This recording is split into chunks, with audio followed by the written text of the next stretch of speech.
大家好，我是夏妈。家里面吃不完的梅干菜，你拿来做这种干菜酱，好吃又下饭，消耗也特别的快。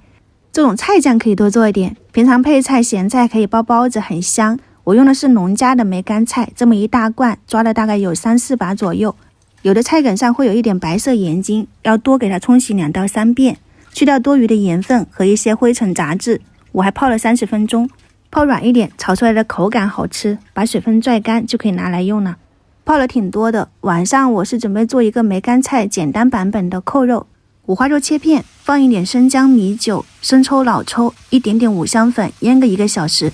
再给它油煎一下，代替油炸。多余的油分逼出来以后，你就放一点姜蒜啊、干辣椒，还有一点桂皮、八角，炒香了以后就放一把梅干菜进去，垫在砂锅下面，放上五花肉，剩下来的酱汁也倒进去，再加入清水，给它焖煮40多分钟左右。这一边我们来做梅干菜酱，多倒一点油，大概有400克左右的食用油哈，小半碗的蒜末跟姜末，1勺的豆瓣酱，先把豆瓣酱炒出红油，去掉生味，再下入半碗的辣椒粉，辣椒粉倒进去了，你就把火调成最小火，慢慢的炒，炒出辣椒油和香味，就可以下入梅干菜。梅干菜一下去，基本上就看不见油了，你快速的给它翻炒均匀。小火炒个几分钟，慢慢的油就会出来了，放上一点十三香或者是五香粉，倒一点生抽就可以了，还放一点白糖提鲜。小火炒个7-8分钟，基本上就可以出锅了。这种菜酱不用炒得特别的干，反倒有一点油润感的口感会更香。